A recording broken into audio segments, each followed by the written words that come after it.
All right, let me welcome you back. You ready? Yes, let's go. In 3, 2, 1. Please take your seats. School is now in session. Welcome to Homeschool Podcast. Homeschool. The Homeschool Podcast. Why? Because he was homeschooled. It's time to document the journey.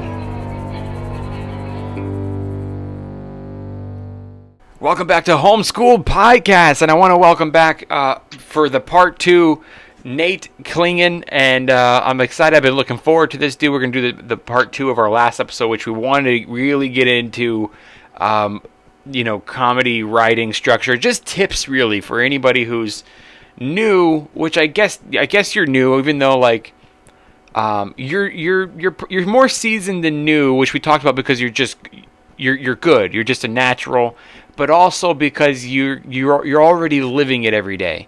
I think in my first year I wasn't, until my second year, that you are like living, breathing, eating, sleeping stand-up comedy. Like, you're at a comedy club probably every day. You're doing a mic.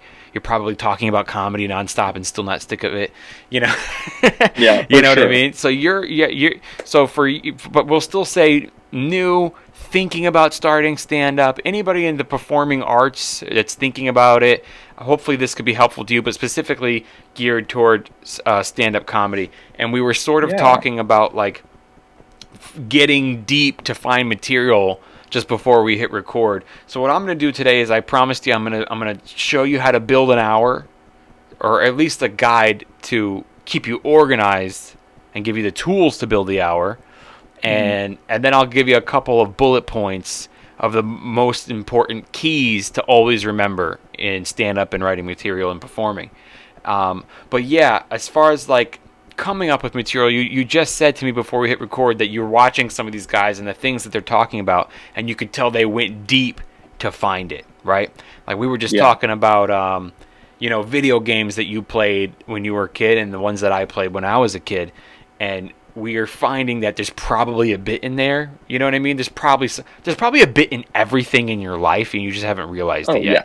So when you said to me that these guys are going deep, I want to point something out to you. That this stuff is right in front of you already. Something right now that you think about every day.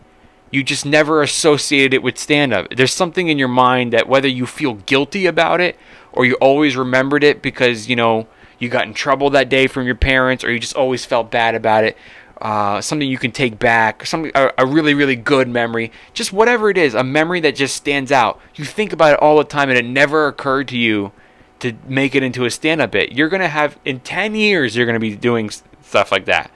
You're going to remember something when you were 12. And it's just that as you become a seasoned comic, the more and more seasoned you are, the more, it's not like these ideas are just new popping in your head. That's a memory you always had and you never will forget. It's just that your mind is going, could that be a bit? And it has to do with the way you look at things.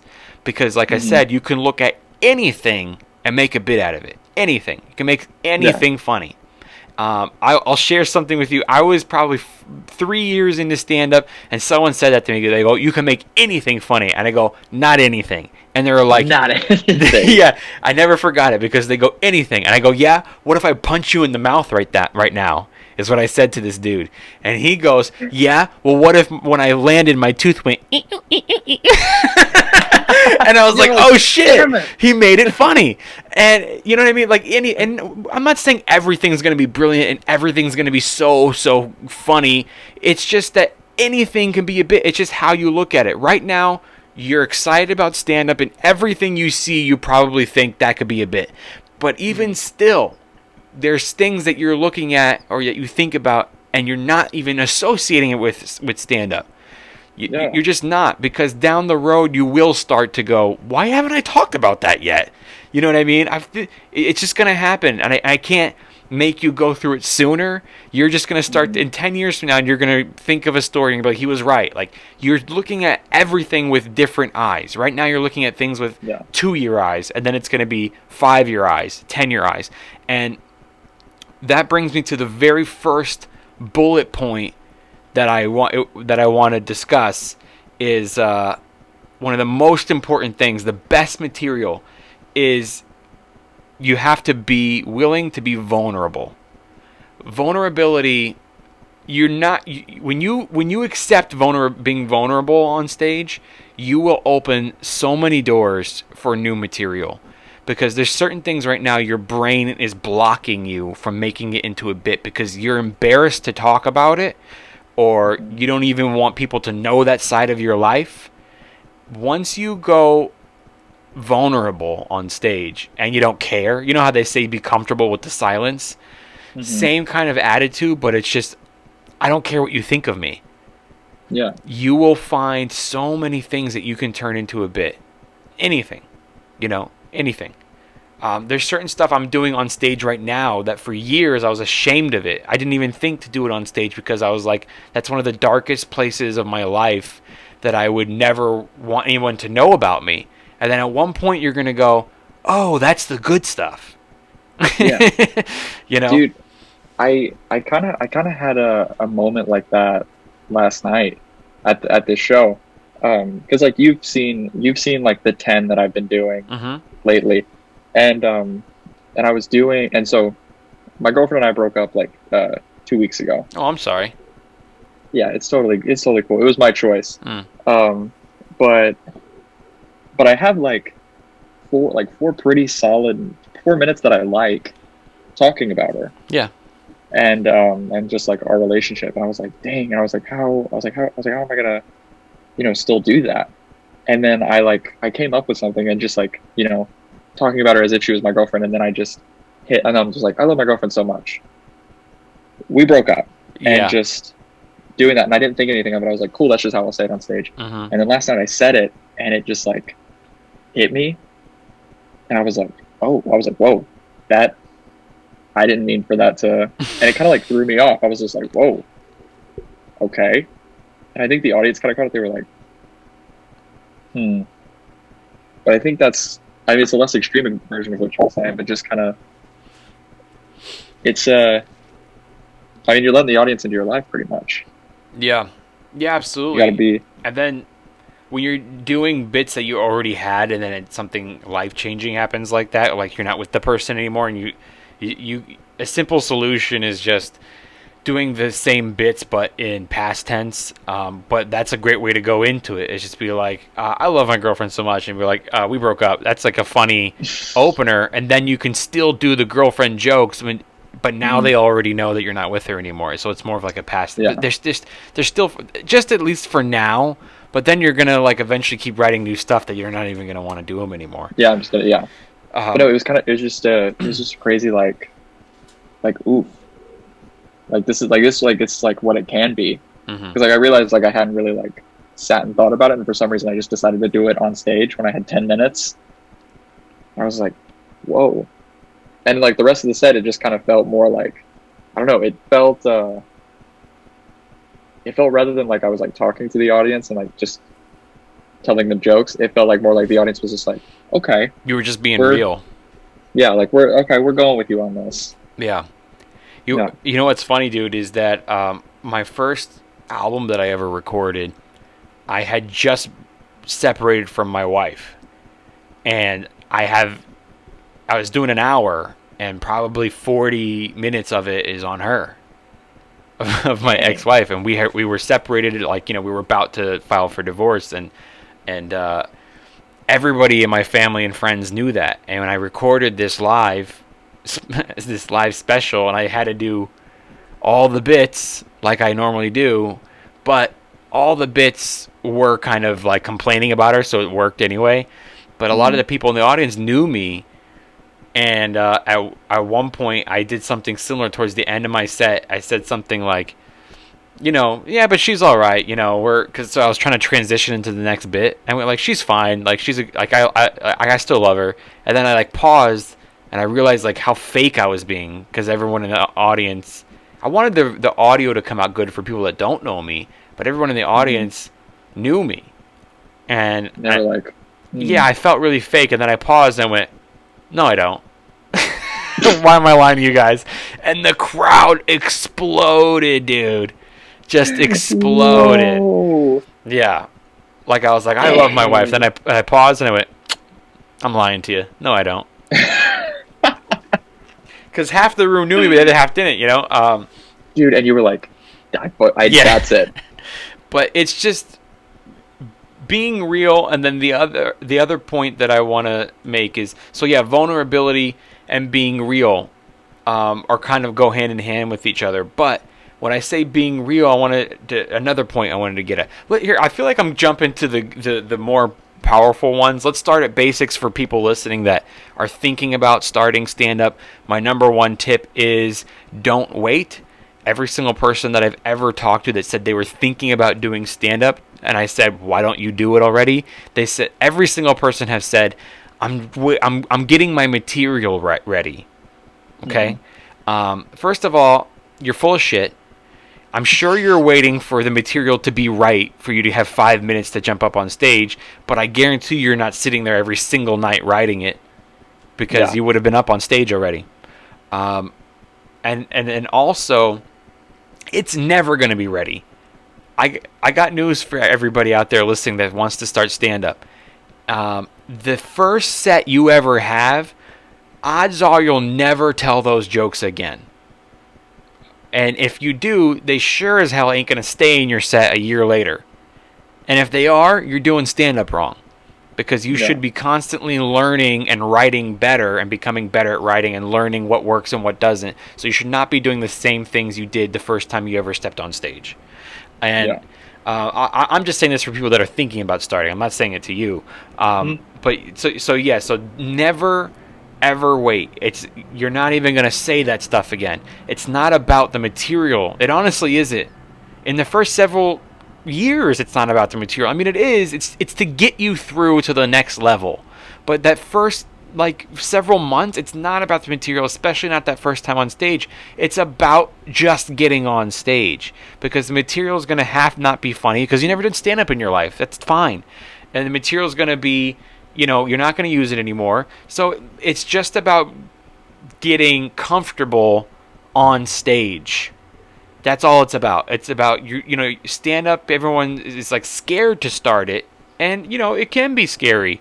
It's vulnerable. It's vulnerable. You're standing on stage and you're telling, even if you're not saying something deep about yourself, you're still telling somebody something that you thought was funny and they may not. Yeah. And you have to find the way to say it so that they will. So don't waste that's not tip number one to anybody thinking about starting stand-up. Do not waste another day.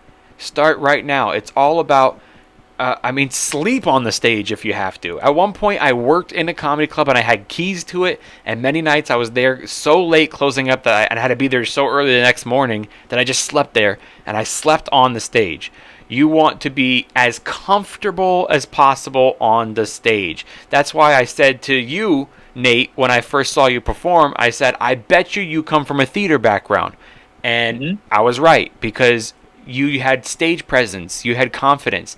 So what you're doing is not so much on the material, it's building confidence so that you are not afraid to try so much different material that you're going to have to go through. Failure, trial, error. It's just trying stuff. Who knows what's going to click with an audience? Who knows what's going to be funny? Try everything. But if you're not experienced on stage, you're not going to feel comfortable to try everything. You're going to be scared. So don't worry about the material. Get out there as soon as possible. And another big thing to go along with that is that no one cares if you don't do well. Especially if you go to an just a normal open mic that it's just comics. If you go up there and just eat it, no one cares. Yeah. Because one, they know most likely they'll know it's your first time, and they'll be more excited for you, and they know kind of what you're going through. But then also they are gonna bomb immediately after you. Yeah. They're gonna go up, and no one's gonna laugh at them either. Yeah. And it's like what you said. It's to get comfortable. It's like it's like in Karate Kid, the wax on, wax off. Like you got to learn the movement, the muscle movement and the muscle memory. exactly. Yeah. You just have to 'Cause, like the stage is your home. Like you feel more comfortable up there than you do in your own skin off stage in reality with people. That's the point that you want to get to. Yeah, like it's not like in the NBA, like people like teams don't just like get there and then immediately play the game ever. Yeah. No sport does that. Like they get the chance to like go into the stadium and, you know, shoot around and kind of just, you know, be a part of the Warm up environment. Yeah, warm up before they're even able to, and that's pretty much what like all of that is for. Especially your first time is just to know like, okay, this is what this looks like, and this is what this feels like. And since you brought up the open mics, I'll say everybody, if you can, make sure your first show is an open mic. I've heard a lot of guys that their first show was a real show, but then again, sometimes in your town, that's depending on where you live. If you live in a small town, that might be the only option. Or I've also heard a lot like I want to start stand up and I want to get up right away, like you said, but I can't find any place that around me. I live in a small area. Okay, if that's the case, start an open mic. If there's no open mics in your town, start one. Even if you've never done stand up before, just start one. Just go to a bar, a coffee shop, your friend that has a place, whatever, and then put a sign up sheet. Does anybody want to do an open mic? You know what I mean? Go into this Facebook chat rooms in your area, find other comics, and be like, guys, I started an open mic. There's ways to do it. But yeah, as much as, and the second thing is, the first time you get on stage, do not invite anyone that's not a comedian. Don't invite your friends. Don't invite your family. Wait until you've done several mics and you put together your 5 minutes that you're happy with, and then try to get on a show and then invite everybody to that.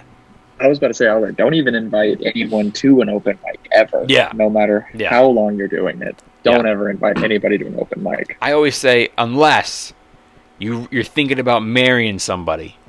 If you're thinking about marrying somebody, you bring her to the open mic. If she sits there with you for 3 hours through that nonsense, you marry her. and isn't like, can we leave? Yeah. Dude, that's a really good litmus test for like this is gonna happen. Yeah, just come with me to this open mic. I want to try some new stuff. I'm going last, and there's 30 comics. And also, I will talk to all of them and not include you. Yeah. That's how you know that you found the one. We will talk about something you do not understand, and I will never address you. Yeah. Here's the other thing. All right, now we're getting into another point that I wanted to make. This is for everybody, okay?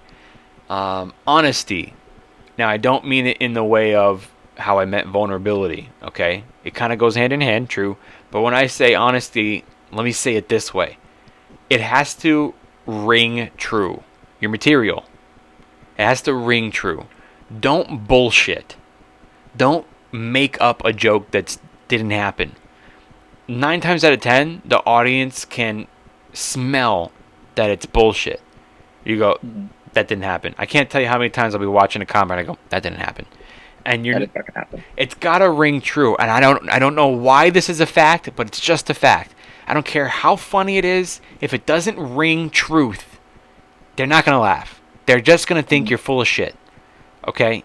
And don't get me wrong, I've made stuff up to make a story better or to add a big punchline. You can totally exaggerate things, and as long as it seems totally realistic, this closer that I'm doing right now, you saw it with the chat room. And I lied and said I was a girl. Mm-hmm. And the punchline, when I came clean, the punchline is she goes, it's me too. Like she was a man too, right? That's the punchline. Yeah. That whole story's true, except the punchline. That's not true. It was not really a man. Really? Yeah, I made that up. I made that up just for a strong punchline. But I think that drives it home is that absolutely, it's a great punchline. Really, yeah, it's an amazing punchline, and it's like it's one of the few. And I told you this the first time you said it. That's one of like the few jokes that I have watched like live since starting stand up that I could not breathe afterwards. Oh, thanks, I man. thought it was so funny. Thank you. I But, appreciate it. Yeah. Yeah, I think the big thing is like that. Even if you like change the entire way the story ends, as long as a piece of it is grounded in reality, that's all you need, really. Yeah, the So you whole have something story. to draw that honesty from. Yeah, the whole story is a true story, so the whole thing is grounded in reality, and even the punchline that I made up is possible. Yeah. So I've heard. I mean, take Steve Martin for example, who hasn't done stand up since the early '90s or late '80s. Yeah. Or I think that he did a guest appearance on one of Seinfeld's shows pre-pandemic. And maybe that one time him and Chris Rock were at the Comedy Store. Right. But if one of his most famous things that he did was the cat. I think right. Yeah, the cat. That was, the cat. He left the house and the cat did this and the cat did that. The cat called his credit card company and ordered, the Playboy channel or whatever. Like he does that whole thing as the cat. Now that is somebody that does elaborate things. That is somebody who it's fantasy. That's specifically fantasy. We all know that didn't happen. It's funny because he's colorful. But anyway, if you're doing a bit trying to tell the audience like this is a thing that we all relate to and this really happened or something, and it doesn't ring true, you're gonna lose them. It has to ring true. So to be clear for I guess for people who might not understand, while you said that like everything the cat did clearly obviously was not real. Yeah. But the fact that the part that's ringing true and that holds in reality and that where he draws that honesty from is the I leave my home and I just leave my cat there. Mm-hmm. And he's there all day. Mm-hmm. Even though all of this other stuff happens, the fact that one thing is true is all you need, really. Well, I mean, or is that what you're trying to say? It's been a minute since I've heard that particular bit. I don't remember exactly how it starts, but the thing is that he created a fantasy world. We're already accepting that this is something that's not real. He's created a world where his cat talks, and and it probably wasn't the first bit he does. He probably does a lot of similar things like that. It's like if you watch a movie. I'm totally fine with fiction. Okay, I'm totally fine with if you create a world, I'm not a big Star Wars guy, but I know that's a good example. So people that watch Star Wars, it's like all this stuff is possible in this universe, but don't give me a movie that's completely reality with real human beings, and then all of a sudden, an alien or somebody's immune to bullets or something like that. It's like, don't mix the worlds. Spider-Man is a great story. You've created a universe where this, scientific radioactive spider bit a guy. That's the story you've created. The whole story relies on that. But you're not. But if you can't have that happen in Heat, the movie Heat, you can't have a Spider-Man or a Peter Parker who got bit by a spider. It's not about that. You know what I mean? Yeah. So I guess what I'm saying, Steve Martin's probably a rare occasion where he got away with it because he did stuff like that all the time. Where that was his shtick. Yeah, and mind you, he don't do stand up no more, and he did a lot. He's probably a lot better at movies than he was stand up. Okay. Yeah. I love Steve Martin. I love his movies, but you got any albums? It was a different humor as well back then. It was a long time ago. Right now we're talking about the most educated audience to stand-up comedy that has ever been because of YouTube and Instagram and Netflix specials. People know good comedy now. They know smart comedy. They know how it works. Yep, they'll even tell you hacky. They'll even tell you that's someone else's joke. You know what I mean? There's educated audience members now. So they see what Burr does. They see Rogan. They see, Louis C.K. Who else? Kevin Hart. I know a lot of people like. I'm not saying I'm a giant fan of Kevin Hart, but actually, what Agostino's saying is he hates Kevin Hart. I really like his old albums before he was a millionaire. I really like the relationship stuff, the stuff about his dad. I don't like his new stuff at all. Really, I really liked Irresponsible, the one that he did in like 2018. I don't know. I'd have to see it. I And wasn't then I also a fan of like also of Rich Him. yeah. Well, it was that Eddie Murphy Richard Pryor thing where like my material, like my act is that I am a famous person.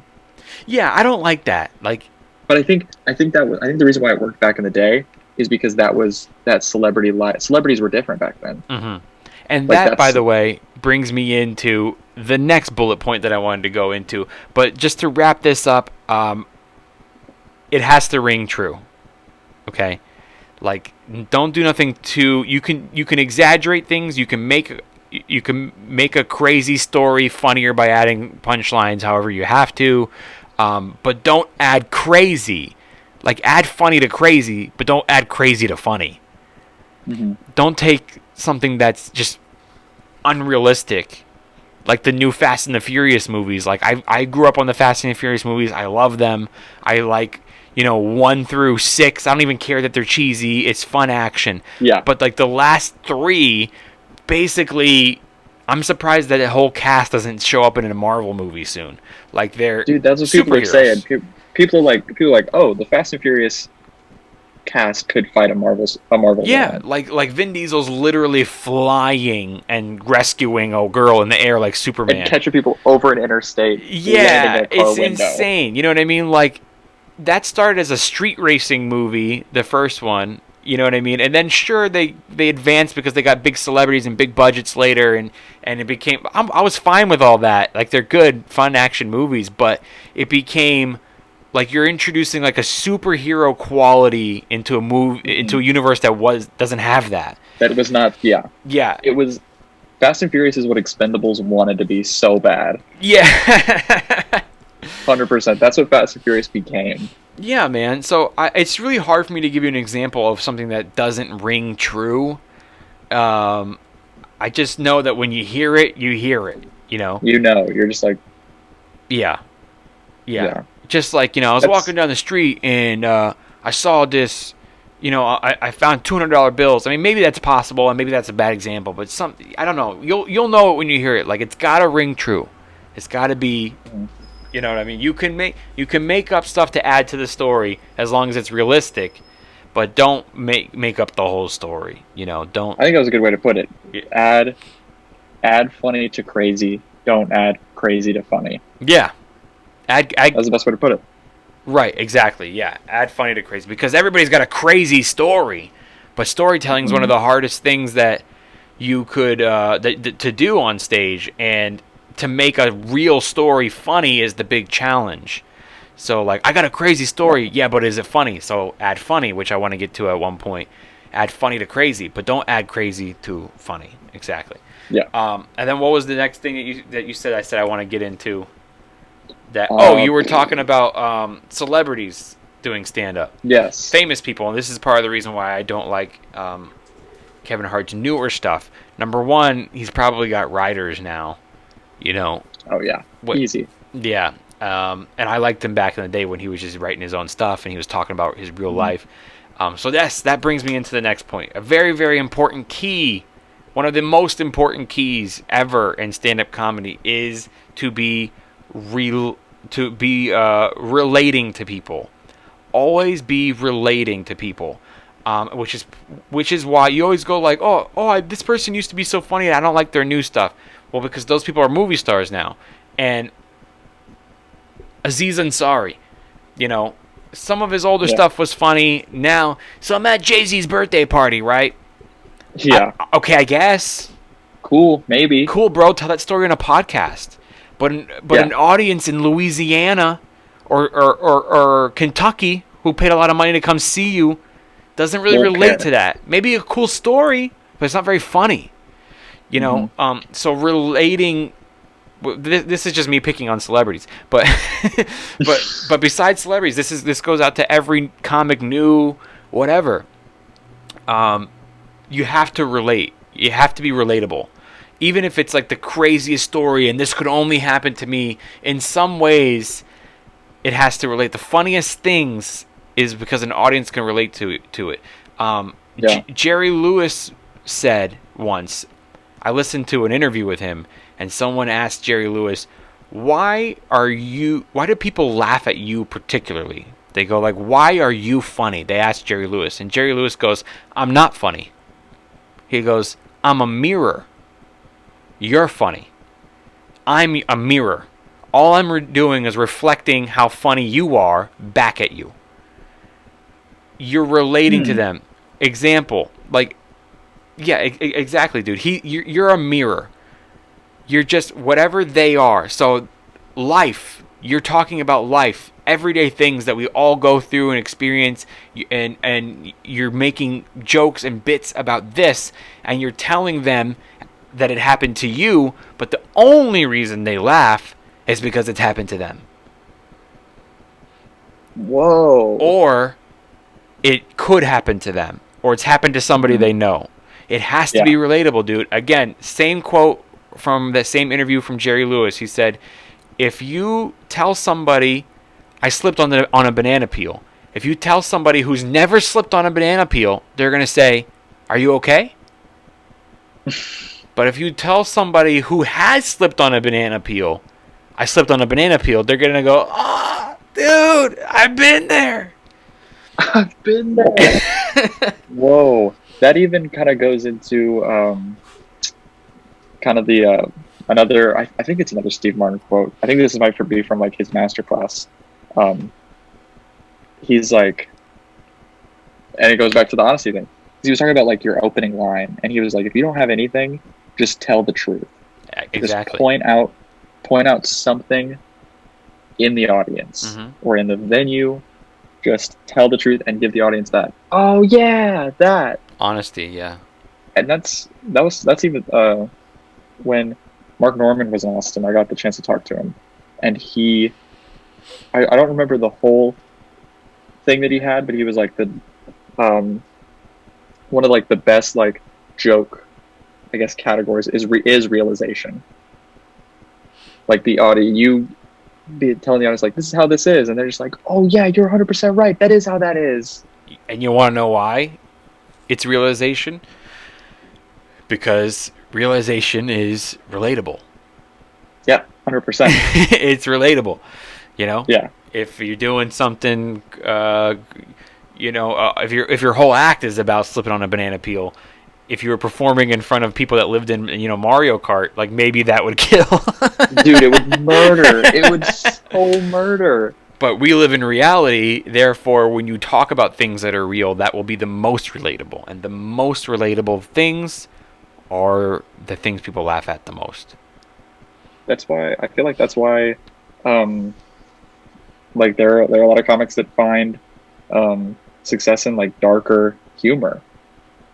Yeah. Because like, wow, the comedians that do it right, because dark humor is very easy to just have no one have a good time. But like when you're able to like do it, that is the deepest part of that gold mine. Yeah, and don't make any mistake about it that when I say like, the funniest stuff is relatable, that doesn't mean that you have to do a bunch of stuff that's been done to death. Because you're going to run into that a lot. When you're just trying to be so relatable, you're going to do a lot of common jokes. And by the way, like almost everything's been done to death. Like I said, you can find a bit in everything. Well, guess what? A lot of people probably have. So, 100%. But what you're going to do is you're going to add your unique point of view on that subject. To say different than everybody else. This is the way I look at things. Just look at it a little bit different. And you can bring up the subject in a relatable way, but you don't have to go into the obvious jokes about it.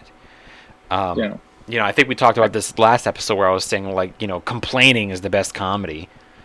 We're always complaining about something. And then people always will tell you, like, when I go to a comedy club, I want to break from reality. I don't want to talk about politics and stuff like that. And that's fine. I won't talk about politics, but I got news for you. You're not having a break from reality. I'm talking about everything else. Yeah, everything I'm talking about is what's wrong with reality. Cell phones suck. You know what I mean? Like people are rude, whatever. But the thing is, what's great, like what's ironic about that statement, like a break from reality, like really that's what you want though. Mm-hmm. Is you want to relate to somebody about, I guess, how shitty reality is. Exactly. And that's because, like, when you go to a movie, you're like, I want to break from reality. And you go watch movies, it's like, that's also based on in a reality most yeah. times. Of course, again, like, you got your Star Wars, you got your Marvel, DC, like, this is a new type of universe. And it is an escape, but it's based off of some reality, but it's something that's happening to somebody else, so it's entertaining for you to watch. Exactly. It's not at your expense. Yes. So, like, I'm basically not the guinea pig, but I'm the, what's the word for it? Like, the person who's taking the bullets. You're the sacrificial lamb. Yes. Of everybody else's problems. Let me do it for you. Like, I'll say it happened to me.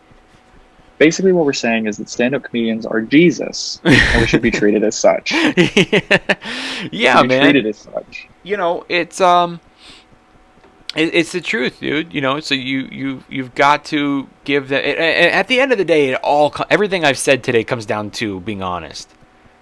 Mm-hmm. It's just honesty. But yeah, I mean, you got try to steer away from, you know, stuff that's been done before and a common premise, as they call them. But when you're picking on things that you can complain about and that will be related to people, you're going to come across common things. So that's how you have to start developing your own point of view on things and, you know, make everything better. And even with that, even with those common premises, I mean, the most famous story is the hero's journey. Mm-hmm. And in some form or fashion, in any piece of literature, the hero's journey is in there. Yeah. And so, like what you said earlier, like, you'll find common premises and, like, stuff that's been done before. But yeah, what did you do with it? Exactly. What did you do with it? What makes it unique to you? Like, it's fine as long as you're not, like, stealing a comic's bit. Right, of course. Like, you and I might have the same bit about, like, Italian restaurants. Yeah. Like, the premise is just like, oh, like, the food at Italian restaurant sucks. Like, we might have that same premise, yeah, but we'll take it in two different directions. Exactly. Dude, I knew a guy once that would make fun of comics because I think one time a comic came up to him and they were like, bro, like, you do a bit about this, and he's like, I also do a bit about that, and he was like, yeah, but they're completely, you don't own the market completely on different. Italian restaurants. So yeah. So I think Dude, it was he said Costco in his bit. He said Costco, and the other guy goes, dude, I got a bit about Costco. And it's like, you have a bit about Costco? Yeah, I just said the word Costco. Like, that's not even this. Yeah. And you're like, so do you think? We started to go like we started to make fun of him. And we're like, dude, you said the word the. I got a bit about that. Dude, I say the word the. I say the word the. Are you stealing my jokes? Dude, that's like going up to every black comic and just being like, hey man, you can't talk about race because I heard this guy over at Vulcan talk about race. So you can't do that. You stole his act. Yeah, dude. You can't hump the stool. I hump the stool. I hump the stool, dude. Come on, bro. I have a dog too. I have a dog. Dude, I just broke up with my girlfriend. Bro, you can't talk about that on stage.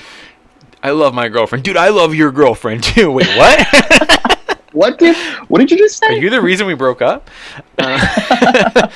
No, dude, but was it with you last time that I was talking about that I think eventually every comic will go into storytelling at one point in their career? Yes. Yeah, right?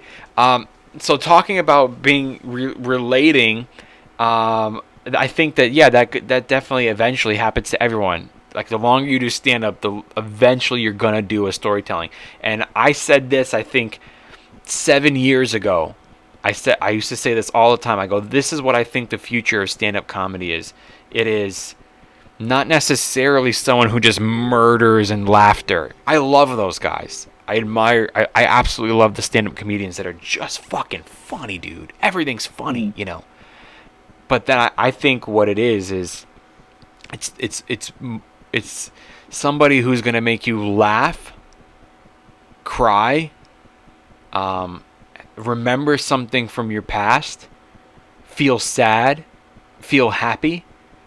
You know, when you leave the show, that's my goal, is that I want to hit every emotion.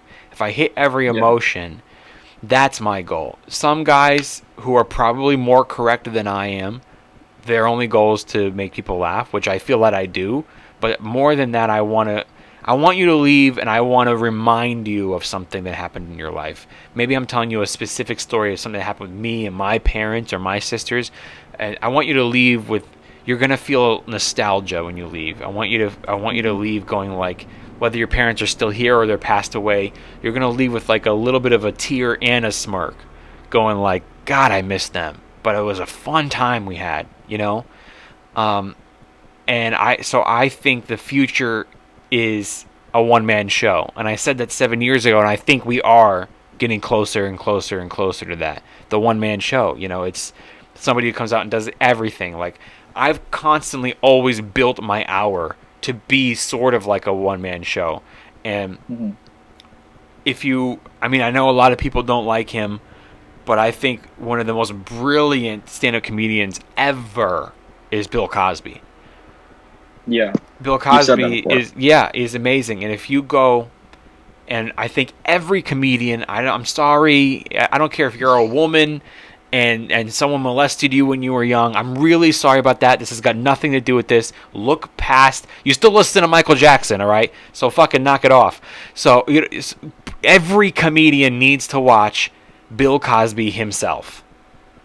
The special called Bill Cosby Himself. Everybody needs to watch it. It's a stand-up special before stand-up specials, and it was like one that they aired on television, you know, before Netflix was around.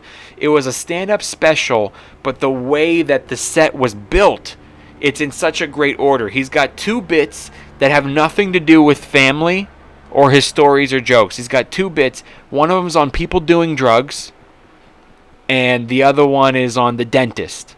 He does a whole dentist bit. Each one of those is about 10 minutes each. And he opens with those two. Why? Because they got nothing to do with the rest of his set. They're just funny jokes. Okay? It's funny observational material. Then he has a whole chunk of stuff on his wife and marriage. And then he's got a whole chunk of stuff on his kids and being a father. Okay? And it literally goes like that. It goes like just jokes, marriage to kids. It's like building, you see his life before your eyes. And then once more towards the kid stuff. And then after kids, he gets into his parents and memories. And then it goes into... So my hour is always in this order. It's like quick, funny stuff up front. This is some more good key points to remember when building a set. Yeah. Upfront stuff should be whatever gets to a punchline the quickest should be the first thing that you say. Whatever joke that you have that gets a laugh the fastest, that's the joke you need to open with. Other stuff you need to open with is things that introduce us to you. Like, I'm Italian. If you got jokes about being Italian, you got jokes about your name. A lot of newer comics always will have a joke about their name. That's the stuff you do up front. Hey, my name is this. You do the joke about your name. I'm Italian. Letting people get to know you. Yeah. I'm 12 years in, so I don't do that stuff anymore. But I still get open with something that gets a punchline right away, get a laugh from them right away. Whether it be, and if you don't have one, like Steve Martin said, say something honest in the room. I literally write on my set list every time I go on stage. I write at the top, intro. I just write intro. Yeah. Because it's going to be something different every time. Whatever city I'm in, I might say something different about what I experienced when I'm there. But just get a laugh right away. But then now I'm doing all this stuff to let people get to know me about, like, I'm married or I've been divorced or stuff like that. For a long time, my opener was, hey guys, I've been married for, no, for a long time, this was my opener. I used to say, like, hey, anybody celebrating anything tonight? And people would go, woo, and I go, I'm celebrating. I finally just paid off my wife's wedding ring. People start to clap, and I go, don't clap. We've been divorced for a year and a half. Huge laugh from the beginning, right away. You know what I mean? Every time. You just easing from crowd work into, and then I always go towards, like, the as you go, the bits get longer, and then I always do stories at the end. which we'll talk about briefly, storytelling, because I did want to keep this episode a little bit shorter. But yeah, so that's pretty much it, you guys. So to the beginners, don't waste any time. Get up there right away, because it's all about building confidence and being comfortable as possible on stage. Honesty, things have to ring true. Things have to be relatable, and be vulnerable. You'll be digging deep. Yeah, something that was really cool about what you just said about like putting together your hour. Because I'm in the process of like trying to write some TV shows, and like getting that pilot down, that first pilot. And a big piece of advice that I got was, your pilot should be all about establishing the world that this is taking place. Yeah.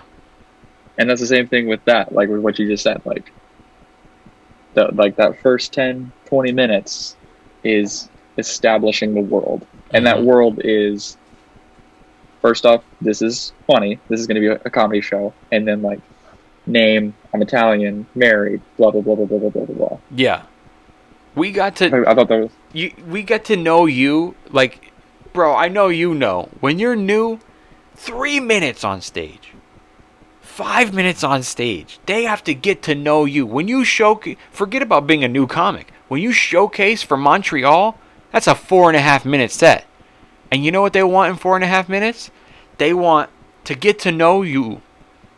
Get to know who you are, your past, your ethnicity, where you come from. We want to hear jokes, and we want to see that you can do longer bits in 4.5. Yeah.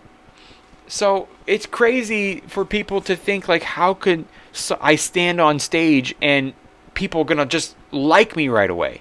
Likability is another thing. They have to like you.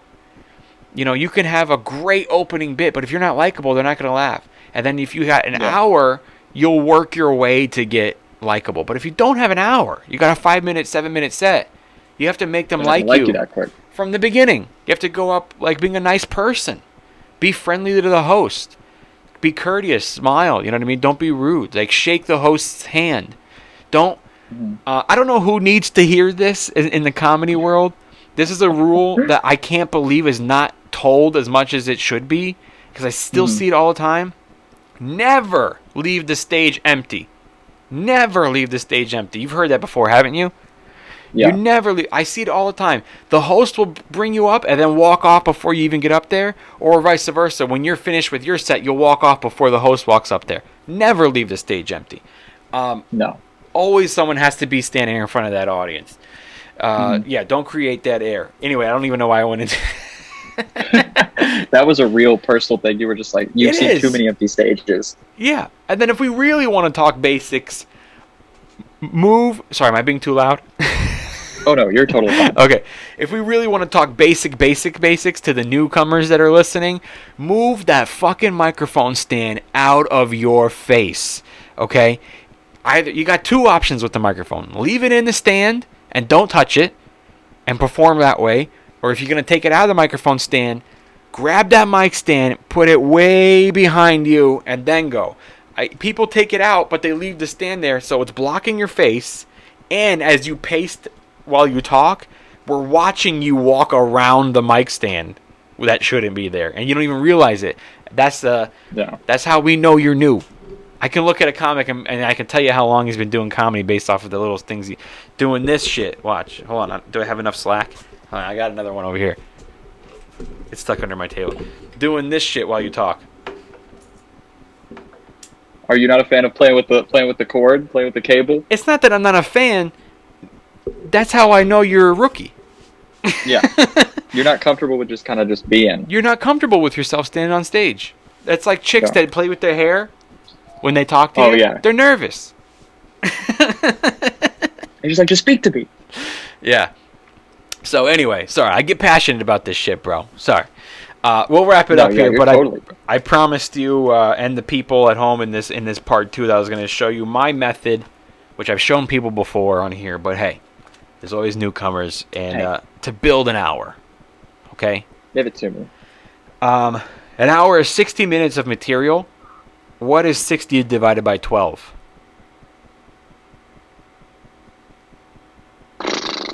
Not 5? I think it is 5. I wanted to make sure I wasn't full of shit before I checked. What I I'm say? a genius. 60 divided by 12 is 5, right? Yeah.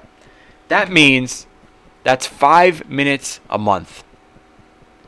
That's it. 5 minutes a month. And you have an hour. You got an hour. I'm not saying if you just started comedy and you do a brand new 5 every month, in a year you're going to have an hour. Sure, you will. You'll have an hour's worth. Is it going to be great? It's going to be good. Yeah, I'm not promising you that, but I am saying your goal that seems so far away is not as far as you think. Yeah. That's what I'm saying.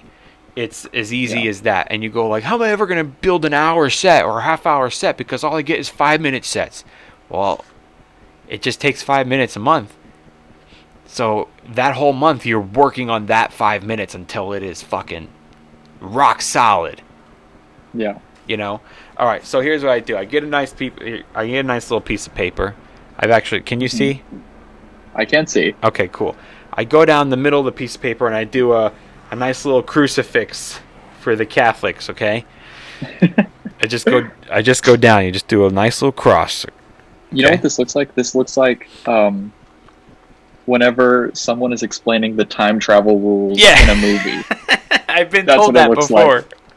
It's like a scientist's like fucking notebook. It's like, no, it's just how I just do it.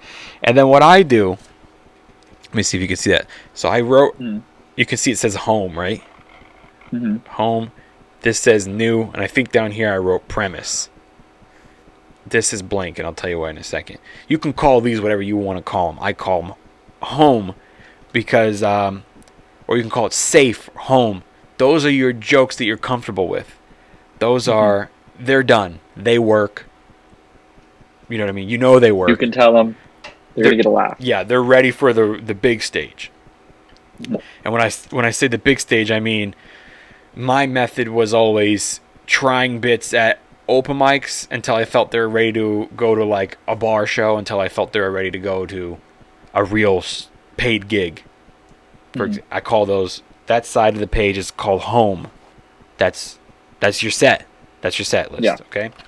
Now this side that says new, this is where you're going to put new jokes, obviously, right? But, well then what's premise? I'll tell you what premise is. Premise are, obviously you know what a premise, it's an idea for a new joke that may become a joke one day in your set, okay? Yeah. And premise is the category in this box is also for jokes that are a joke. You've already decided it wasn't just a premise. It's a joke. It's gonna work one day. It's got legs, as they say. Okay, but it's not quite there yet, right? Like I'm still working on it. I'm still missing. What can I add to it? Okay, and the reason that you don't put premise under new is finished. Yeah. You have it ready for an open mic. Yeah, and that's why you're going to take new and you're going to move it to home. But you put it from premise to new first so you can see where to put it in home. Because like I told you before, I build my hours in a particular order, like a one-man show. Like this goes into that, that'll go into that, and that'll be great. Okay?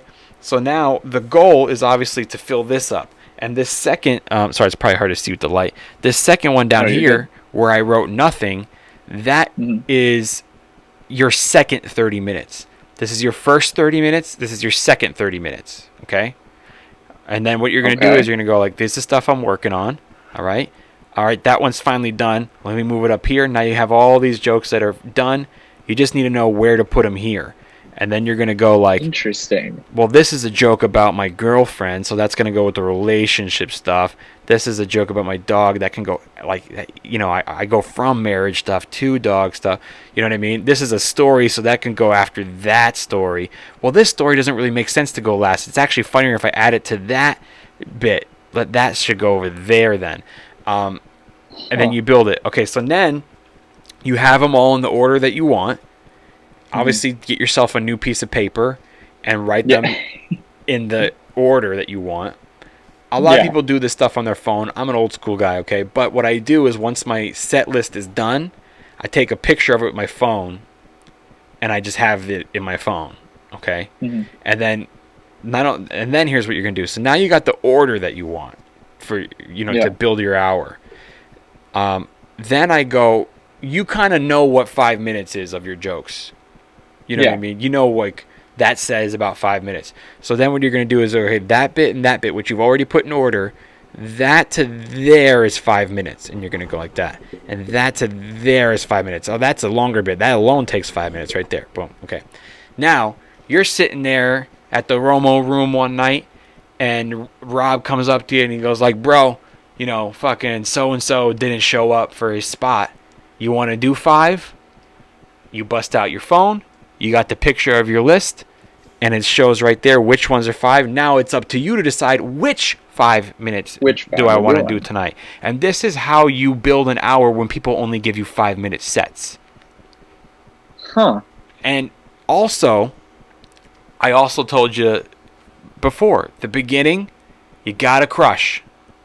The beginning of every set, you gotta get a laugh right away. You gotta prove to them that you're funny. Don't save the good stuff for the end, because by the time they hear your best joke, they already convinced themselves that you weren't funny. Yeah. So You're not winning them back.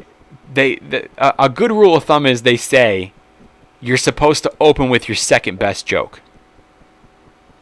and then close with your best, or vice versa. You know what I mean?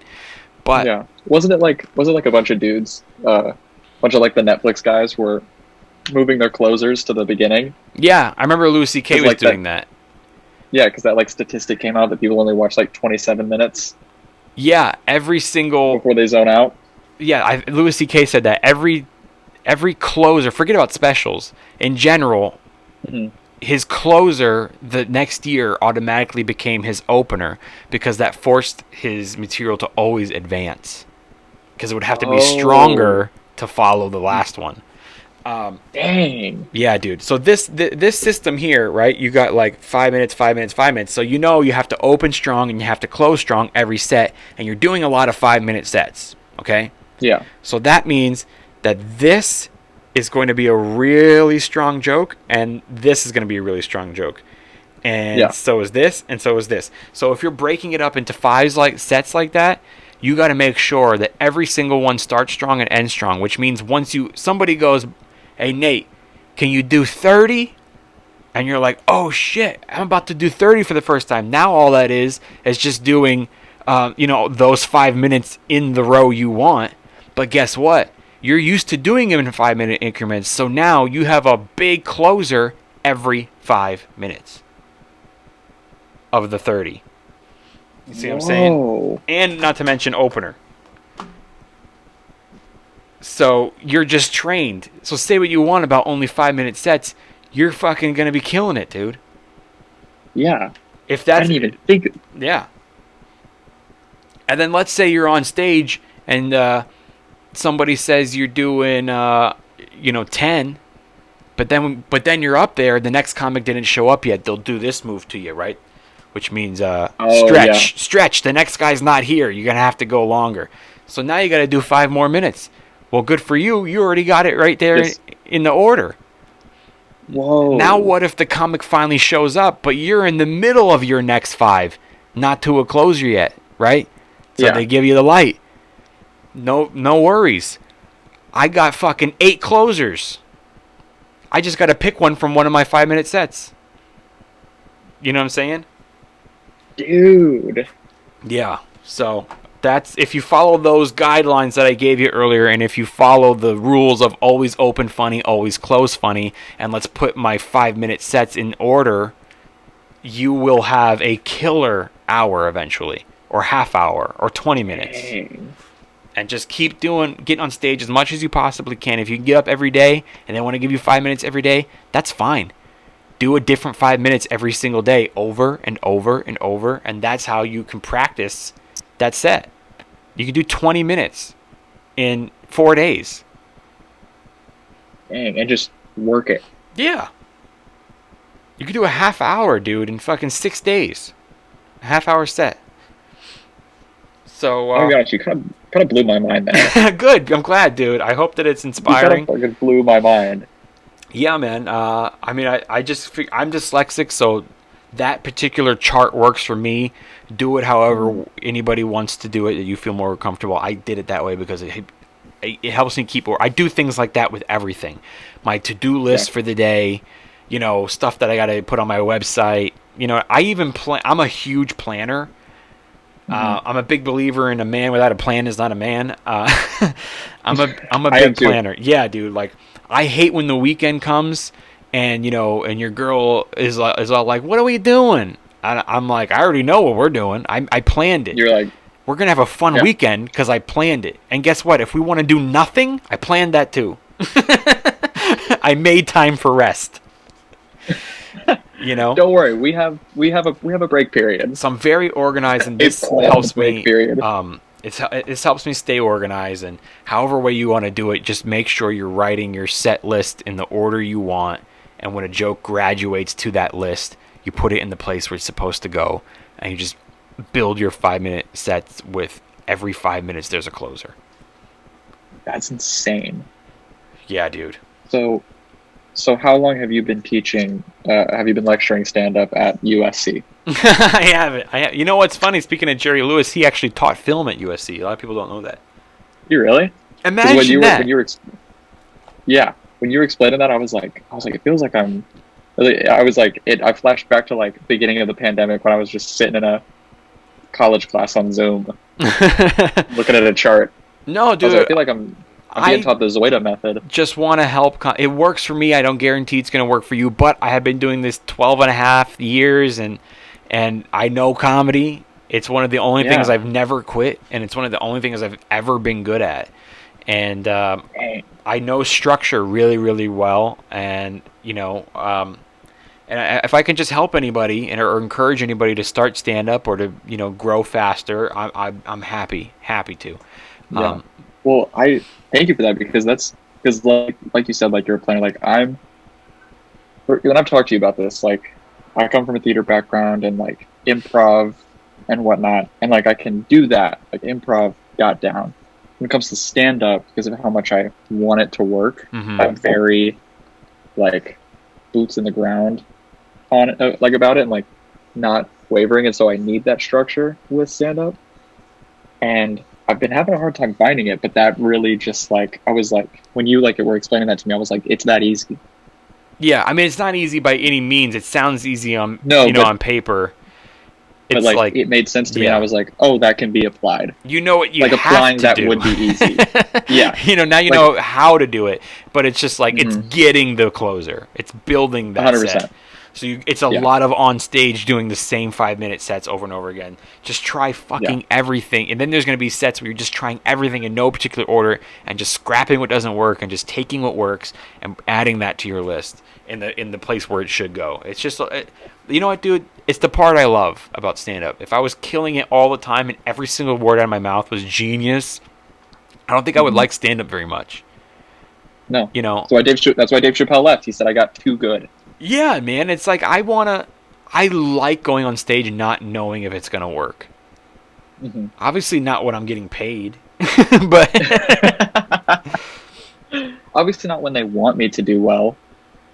Yeah. But no, yeah. Because I mean, it doesn't matter like how good a joke is. Nothing beats the first time that joke worked. Yes. Nothing will ever beat the first time that joke worked. And you figured out how to make it work, especially one that it's bothering you so much. Like, I can't make that work, Yeah. Sometimes you got to put it away and bring it back later.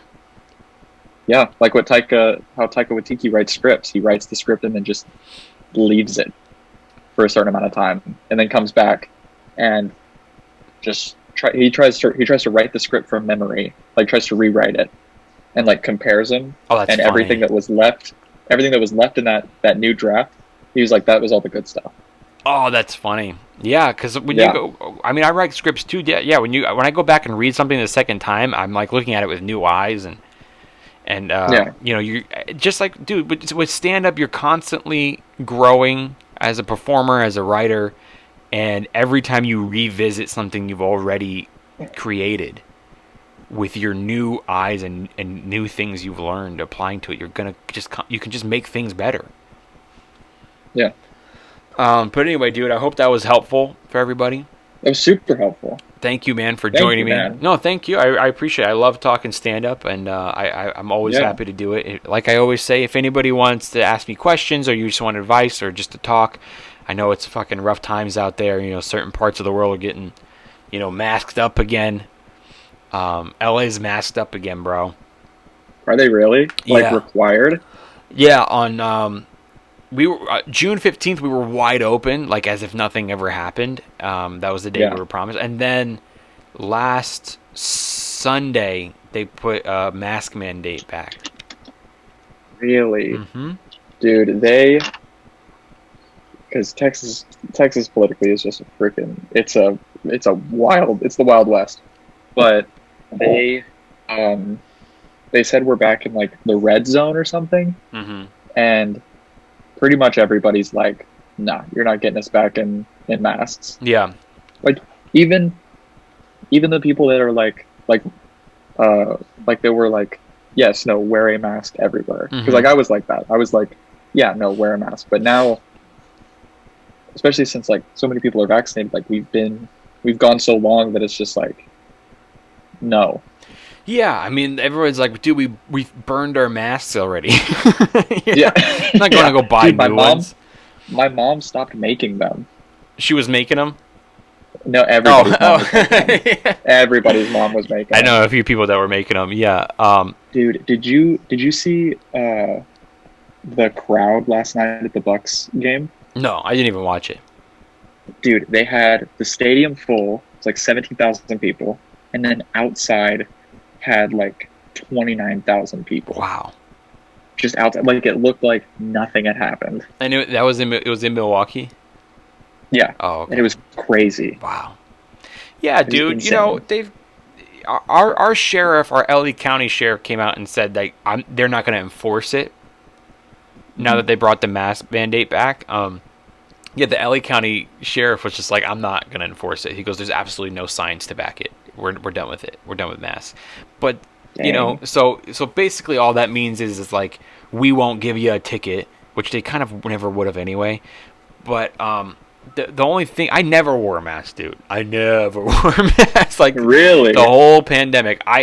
Obviously, to go into a store or like a restaurant when they make you wear it until you sit down, I was doing it because my motto is, if you go to somebody's house and they ask you to take your shoes off, you take your shoes off. You take your shoes off. That's their house. Whatever it takes to make your business stay open, I will respect. But as soon as I walk out that door, I take my mask off. I was not, I wasn't wearing it the whole time. And look at me, I'm alive, okay? But, Well, the thing that's crazy down here is that people are like, you told us we just had to get the vaccine and we'd be fine. And now you're telling us that even though we have the vaccine, we still need to wear a mask. It's a scare tactic to scare the people who haven't got vaccinated yet. Which is like all they're doing. It's all they're doing. Every time you turn on the news, they're doing a speech about it. It's like, they're not talking about the crisis at the border. They're not talking about, the gas prices have gone through the roof. They just turn on the news and they're just talking about the vaccine, Well, you gotta take it. Most states are at least 50% vaccinated, but we're still in the red. That just goes to show you that either A, the vax don't do shit, or your old red zone, you were lying. You know what I mean? We weren't really in the red zone ever. Partially, I think the whole mask thing in California has to do with Gavin Newsom, who is our governor. And still, is he not? No, he's still our governor, but in September we vote to recall him or not. So here's the thing. His first mask mandate, which was like over a year ago, he put into force immediately after he signed a contract with China, like a $4 million contract to buy masks from them. Okay, so this China's manufacturing the masks, and we have a deal with them. Now, if you make it mandatory for masks, that means that when you go to a restaurant or a supermarket and they tell you you have to wear a mask, if you don't have one, they have to provide one for you. So Even the Comedy Store was having masks there. If you didn't have one, here you go. So now you have, you're like, well, why would anyone make money off masks? They're free. They're not free. The businesses who have to supply them are the places that you have to wear them at. They're buying them. They're buying them by the case. And, so my theory is that he, initially put that into place because of the whole, like, they were making money on masks. Yeah. Secondly, I think that most politicians are in bed with China, and they probably got a deal going to manufacture all the masks to China. Okay, that's my own theory. And now I think because he's getting recalled again, either A, they're like, fuck, we still got 10,000 boxes left, or we gotta get rid of them. We gotta get rid of these before COVID's I leave. Back. Yeah, or it's almost like a threat. I take it like a threat.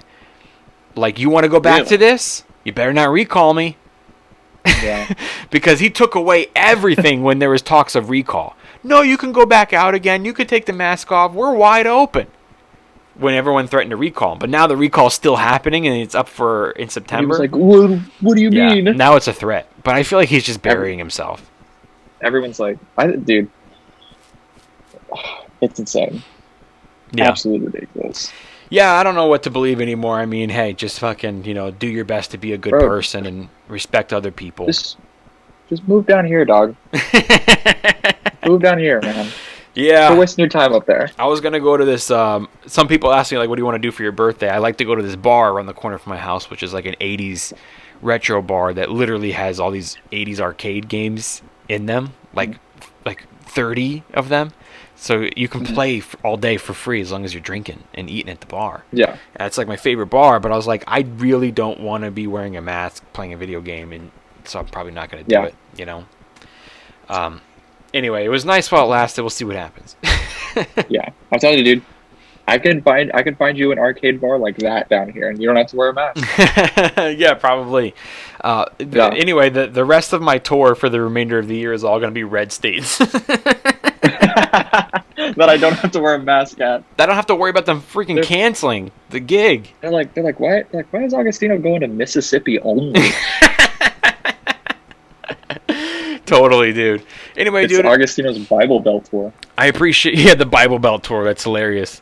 I appreciate you, dude. Thanks for doing the show. I'm glad we were able to knock out this part 2. I hope that people found it helpful. If anybody wants to reach out to me and talk about stand-up, it's been a dark, depressing year, and it still kind of is in ways. Go to homeschoolledpod.com, click on contact, and you can fill out that message card, and those just go right to me. So if you just want to say what's up, or you want to ask a question or something. And then besides that, speaking of Masterclass, they are a sponsor of this podcast, actually. So if you guys are thinking about learning more about stand-up, I mean, everything, guitar playing, they have cooking classes by Gordon Ramsay. They've got about everything, script writing, acting classes. If you guys are thinking about any of this, use the link in the description, or you can go to homeschoolpod.com, click on sponsors. And normally it's, I think, about 80 or 90 bucks a course. But if you subscribe for the whole year, use my link. You can subscribe for the whole year for $180. So it's like if you were going to take 2 courses, you get the whole year, and you can take literally every single one and like share it. That's like $100 off. Yeah, like share it with your roommate, and go halvesies on it and be like, oh, you want to learn how to cook? Well, I want to learn how to fucking write scripts or whatever. You know what I mean? And you can do it all: acting, writing, screenplay. You know what I mean? So you might as well get the whole year. Use the link in the description and go to homeschoolpod.com. Click on sponsors. Don't forget, where am I going to be? What do I got coming up? Oh, August 2nd through the 8th. I am in Las Vegas, Nevada at the Stratosphere Hotel, the 2nd through the 8th. After that, I will be coming back to Paso Robles, California. That's August 12th. I'm actually co-headlining that with Jimmy Schubert. That should be a lot of fun. And I think you guys are getting Jimmy Schubert at the Romo Room right after that. I was about to say, yeah, I had to post his event the other day. Dude, go watch him. He's a beast, dude. He's a beast. Go say hi to him. He's such a nice guy, too. And then August 14th, I'm in Boston, Massachusetts. Well, technically Worcester, Massachusetts. So you guys are out in the Worcester area or Boston, come see me. I'm having Lee Syatt open that one. And that is August 14th. Killer. Yeah, dude, it's gonna be. Lee already lives there, so. I need Lee Sayat to follow me back on Instagram. He told me, he was like, yeah, man. He was like, follow me on Instagram, and I did, and I needed him to follow me back. That piece of shit, fucking. I know, dude. That's why I didn't wish him a happy birthday. I was gonna say that fucking Jew. He loves those jokes. Anyway, homeschoolpod.com. Click on tour. I hope to see you guys at one of the shows. And don't forget about my t-shirt, the Only Love Can Save the World shirt, which is named after my my tour this year. And on the back of my t-shirt now, I have all the tour dates. So if you were at a show or are planning on being at a show, it's a really cool souvenir. homeschoolpod.com. Click on merch. Cool. Thank you. I want to give a big thank you to Nate for being on this podcast today, and a big thank you to all the listeners who continue to support, and the ones that are newly discovering us. Thank you for checking us out, and please don't forget to hit subscribe and subscribe on YouTube. It's really important to me. And that's it, you guys. Have a great rest of your weekend. We did it. We did it, dude.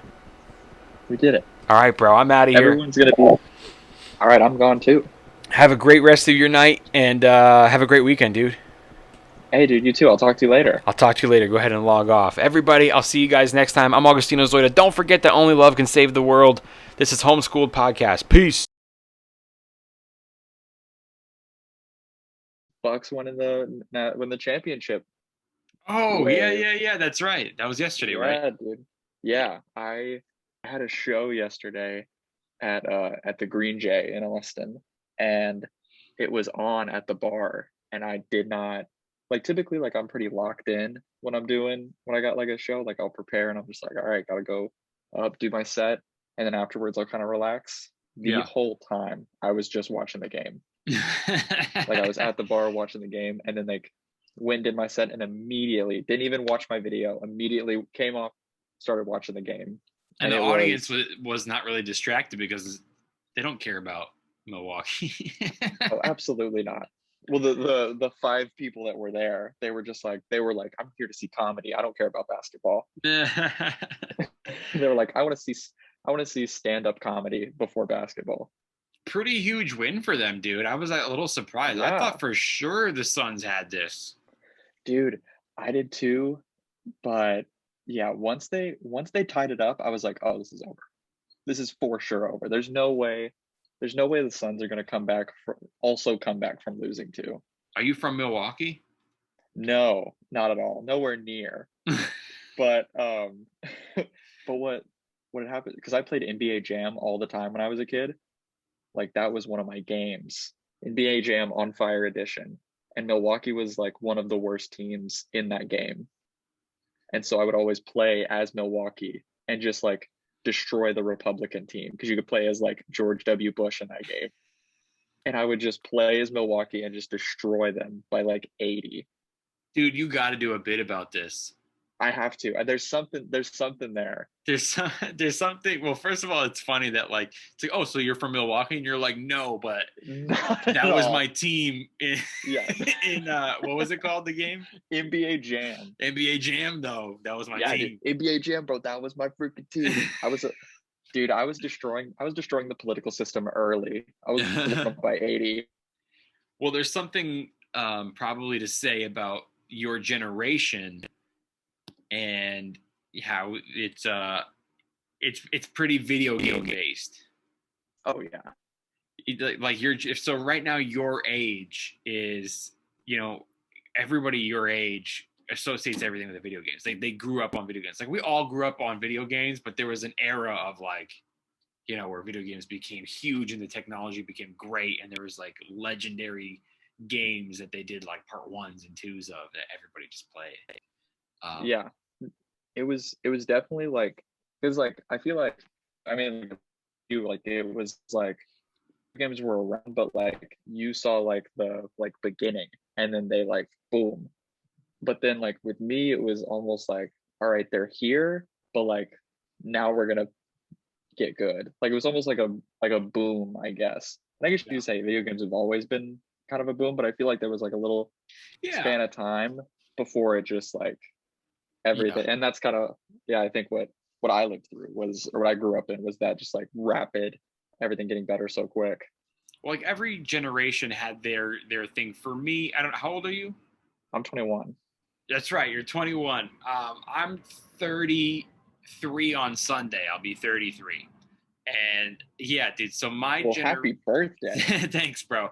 I was into PlayStation 1. Okay. And then Okay. and PlayStation 2, but not as much as 1 because I was not a big video game guy like all my friends. And if there was something I wanted to play on PS2, I would just go to their house. But also I was really poor, and I'm just like, I got PlayStation 1 and that was all I had. Like, so Yeah. I was You're like, big I'm gonna on, ride this. I was like Twisted Metal, Metal Gear Solid, Crash Bandicoot. Like, that was my generation. But before me, like, my friends are maybe 5 years older than me. They're like Super Mario and and that stuff. So like, there's always a generation of video games. But like, my dad wasn't into video games because what did they have back then? Like Pong. I'm sure he played like the ping pong balls and probably cool arcade games inside like a like a liquor store or something. Like the corner of an Italian restaurant. Yeah, exactly. Maybe stuff like that. But it wasn't like your and my generation too. But your generation was like, when you were born, cell phones were already, everybody had one, right? I think so. At What least year like are you they were born? like Are you like 90? 1999. I was the very end of 1999. I'm December 21st, 99. Okay, so not everybody had not everybody had a cell phone yet. No. But Well, by the 'cause I time you were remember, older, though. yeah, no, for sure. Because I remember when um, like before like iPhones really came out and were popping. Mhm. Because like now that's all it is. Like you're not gonna release anything that isn't similar to like you're not gonna not release a smartphone. But I remember Yeah. when like they were still like releasing like phones that you would like slide up and there would be Yeah. like the full keyboard. Yeah. Those Yeah. even came way later for me. For me, like the phone that everybody started to have at first was Nokia. That was my first phone. Yeah, not even any kind of a flip or slide, just like a little, like the size of a Oh, candy bar. like the brick, the Yeah, like stone the brick. in David's sling. Not the big brick like from the 80s, but the it's like this big. Yeah. Yeah, and they had like Tetris on there. Like, that was Dude, everybody. my game was Brick Breaker on my Brick dad's Breaker. BlackBerry. On my dad's Me BlackBerry. too, dude. I had a BlackBerry and my dad had a BlackBerry, and we both were like hooked on Brick Breaker. Brick Breaker on the BlackBerry, that was the game. Yeah, I remember. And I remember at the time, my first wife's sister was really good. Like, I thought I was good. She was like, I think she had like, you could see the high score in like of the world. She was like top 3 or something. Yeah, like great. And I don't know if you experienced anything like this, because I think we all did. There comes a point when your cell phone breaks, like all cell phones break. Either you dropped it or you dropped it in water, or it just malfunctioned, and you lose your score of Brick Breaker. And I remember, is that how that worked? Yeah, you would lose your whole, like, everything's gone in the phone. Oh yeah, because nothing was in the cloud yet. Yeah, you just were like, fuck, my fucking high score. You were like, I'm no longer the king. Brick Breaker was give me the a best. BlackBerry now. I bet you we can download Brick Breaker as an app on iPhone, and you just use your. I've looked for it, and there isn't one like the BlackBerry version, because nothing will beat the BlackBerry version. Because it had that little ball, right? It had the little ball, and it was just like, dude, that like whenever you would be like on like a run, and you would get like the multiple balls at once. Yeah. And you'd get to the point where you're just like, I'm gonna send myself into a seizure, but I have to. Oh yeah, I have to keep fucking going. So nerve-wracking, right? Just to keep. That was like I gotta be number 3 in the world. Remember when you on Crash Bandicoot when you got 3 of the voodoo guys, and you'd be like Buddha Buddha, and and then it just goes like really fast, and you're like immune to everything except for falling. So you can go through stuff and not get hurt, but you could still fall in the ditch and die. So you'd have to like really fast do as much. Yeah, you'd be like, nobody talk to me right now. I got 3 voodoo guys. I get in a ditch. Yeah, it's 15 seconds to try to finally get through this. Man, dude. But see, all of this is material. Like, if you just look at your past, you playing Brick Breaker on your dad's phone, like, I think it's hilarious that you were rooting for a team from a town you're not from because you grew up playing the game. You know, it's Yeah, dude. I think it's hilarious.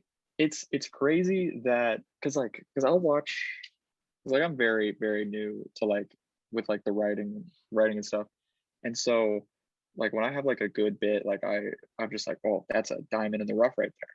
And so I'll watch comics and I'll be like, how are they coming up with this super like specific like piece of material? And I'm like, oh, they are digging deep, Yeah, yeah. like deep, Well, you know like what, what we dude? just did.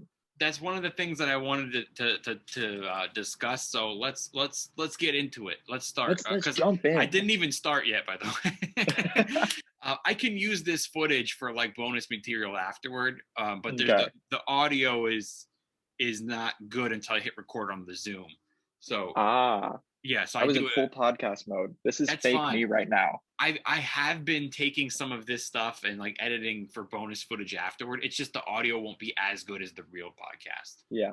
So Dude, that's my favorite. That's my favorite thing when you're filming a podcast and like you kind of like and the sound check runs a little long yeah. and you just like actually like get on the roll and you're just like whoa, wait, we need to. I was giving you fire already, bro. Dude, you were throwing them up and I was gone. Homeschool Podcast. Homeschool. The homeschool podcast. Why? Because he was homeschooled. I don't want to do that. Okay. I don't want to do that at all.